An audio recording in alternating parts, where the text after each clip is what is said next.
Hello, this is Roland. I wanted to make a little video today. I haven't made one for a while. I wanted to talk about the law of love and the law of liberty.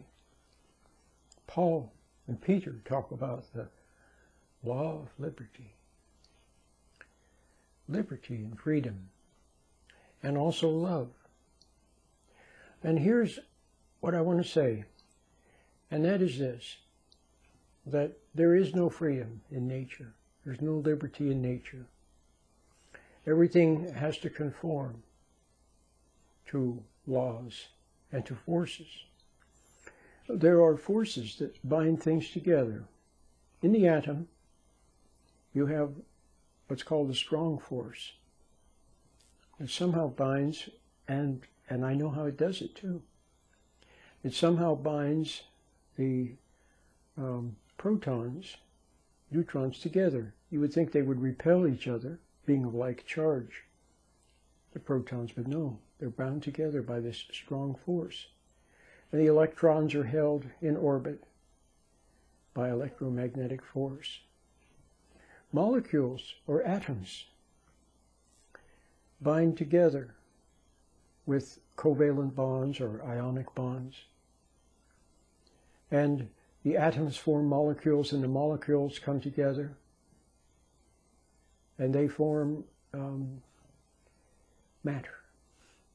And then you have, for example, in the body, you have all of these molecules coming together and forming cells, and the cells form tissues and organs, and the organs form a body. And there's some sort of cohesive force that holds the whole body together. It's like a life force. Okay? In nature, you also see, for example, something which is called animal magnetism. There's a mysterious bond between the organism and the environment that it belongs to. Okay? Belongs to it. Some kind of a bond. It's called animal magnetism. The deer has a certain place where it belongs, and fish in certain areas. And so it is with all animals and with all plants. It's a mysterious hold. And for the animal, this mysterious animal magnetism is drawing power. The animal is drawn to to its place, to its environment, to its niche, and to what's good for it. It's drawn. Okay? And the environment provides comfort and security to the animal. There's a certain comfort and security in its home, okay, in its territory. And the animal even gets strength from its territory. And then there's a herd, there's a cohesion or unity of the herd, where animals are bound together. Okay? And then in humans, you have group cohesion, group dynamics. Okay? And also, there's a binding force, a bonding force, okay, called hypnosis. There's something about hypnosis that draws the mind to something, or two people are drawn to each other, or the mind is drawn to something, and it's somehow held, okay? And there's a certain comfort in that also. So, for example, I maintain that what we call support, you know, when you're around, some people are very supportive. Or when you are a little nervous or you're not sure about something, you go to others for support, for reassurance. Okay? And I say that reassurance, that support is a binding force. It has a certain inner power to it, and it's hypnotic. It's a hypnotic force, and it's animal magnetic, but it's hypnotic. There's a certain hypnosis, hypnotic. You know how? Have you seen where someone comes up and touches you on the arm?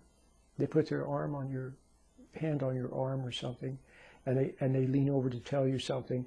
And while they have their hand on your arm, have you noticed how you have a tendency to become really still? Okay?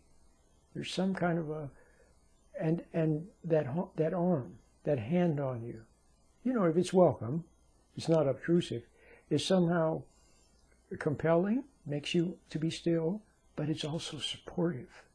See? So it's a force. So look at all these forces. So now you see why there's no freedom. Everything has to, everything succumbs to these forces. When the forces are subtle, we call them influences, but they are forces. Okay? So there's no liberty. There's no freedom. The animal is completely bound in every way possible, from its atoms to its molecules, to its tissue, to its organs, to its to the herd, and to the environment. Everything holds together, okay? Which is the way it's ordained by God. Okay? So now, can you see why, if you apply pressure to someone, there's no love in it? See, if you pressure someone to be good, all they can do is conform or rebel. See, humans can conform or rebel. We do have that. But the rebellion itself is only a reaction to the pressure. See, it's a reaction, and it's of nature. So when you rebel, you have to use energy, anger, see, or resentment, or some sort of energy to rebel. No wonder you get tired. And you feel guilty for rebelling because you do so resentfully, and eventually you end up conforming. But you see how it's all of nature. It's all conforming and rebelling, attraction and repulsion, see? And above all the attractions and repulsions, there are overriding, binding forces that keep everything together, okay? Well, so now you can see that. So now you see that God created love. And how do we find love? Well, love is, you can see there's no love in the system. See? There's no love in the system. It has to come from outside of the system. And that love is from God. Of course, He created the system, but He created everything to work, to match and work and mesh and gear together and adhere and attach and bond, and all of that. He created it so that everything is in its place and it's beautiful. But now love, see, for the human soul. Can you now see that, so what would freedom be? Now do you see all these attachments? Have you ever had something like sticky paper or sticky tape or something like that, where no matter where you touch it, you stick to it? So you try to take it away from one hand with the other hand, and now it's sticking to the other hand. Then you try to hold it down with your edge of your hand, and then it sticks to the edge of your hand. That's the way it is. In 1,000, million different ways. Okay, so there's no freedom. But now love. Okay, how could there be? So when the human, the animal, the organism, the microbe, the plant, and we are of nature, but we also have a soul. See, we're part immaterial and part material. But in the system in which we operate on this earth, with other people and animals and plants and laws of physics and chemistry and so forth, there's no freedom. There's no way there's no escape. That's why, see, but freedom, don't we want freedom? That's why young people always rebel, don't they? Every generation, from time immemorial, the young people have rebelled. But they can't really rebel. See, all they can do is use energy to try to go the opposite way. Or they rebel against one thing, and then you become attached to something else. All you can do is rebel from one thing and then attach to something else. Some people try to escape, get away from their addictions. And so they stop smoking, but they start chewing gum.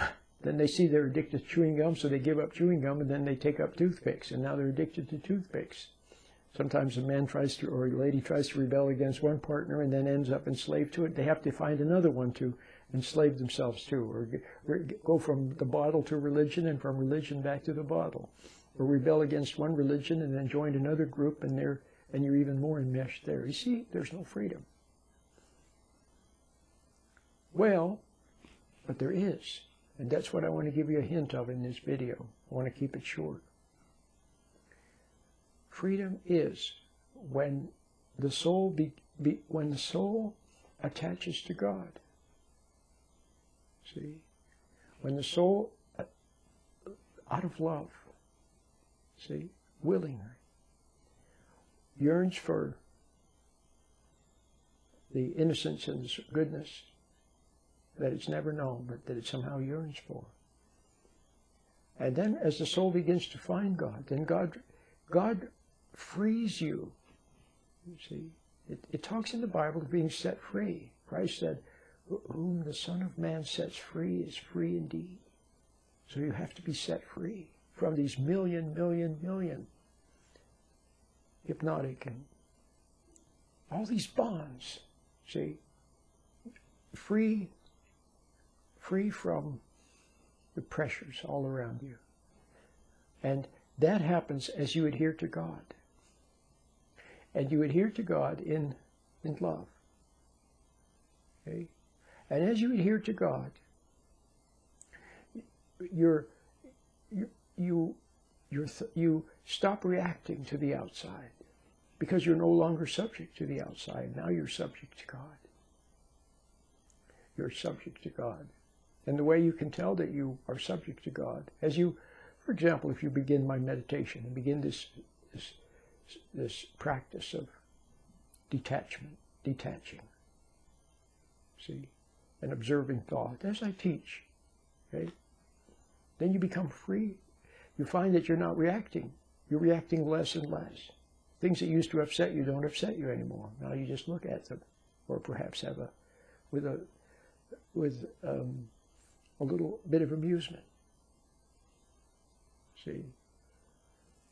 And by not reacting, see, by not trying to oppose them, by not compensating, by not becoming angry and then trying to overcome them. See, that's another aspect of it. But so what do? We try to overcome, so that instead of us being the victim, we become the victimizer. We try to become stronger than the one that we're opposing, so we can oppose them and, see, to have at least some security or some peace. But then you become the bully, see.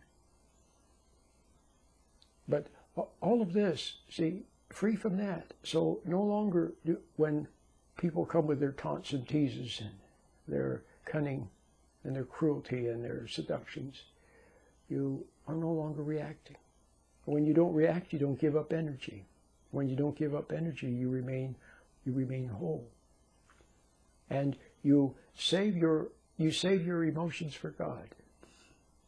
Remember, there was what was that rock and roll song? Something, save your love for me. I can't think of it, but that's what it was. So you save your love for God. So now do you see that when Christian mystics, I was reading here Madame Rion, her book, translated, the title translated here, Experiencing God Through Prayer. Okay. Do you see why these Christian mystics, Teresa of Avila, St. John of the Cross,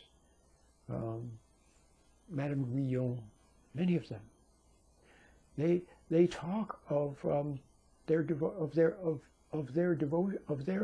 relationship with God is like a love affair, in the good sense. Love, devotion, marriage. Even Christ spoke of marriage, the marriage supper of the Lamb and so forth, a binding, a joining together, you see.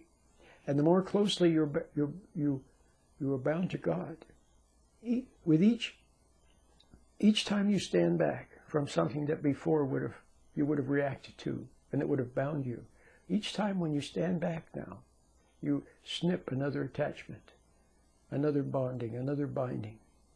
See, and each time then you're only able to do it with God's help, with his light, his inner light that he sends, and his grace, whatever that is, makes it possible for you to stand back and not react. It's an amazing thing, because when you think about it, you are of the flesh. You do have a soul, but you're of the flesh. And to be able to not react, how can this be? Well, you could say it's a miracle, but God, everything is a miracle that God does. The way the sun shines, and the way the butterfly flies, and the way light, eternal flashlight on, and light immediately springs forth at 186,000 miles an hour. How does it do that? How does light immediately spring forth? Is it a second? I forget. I don't even remember what it is.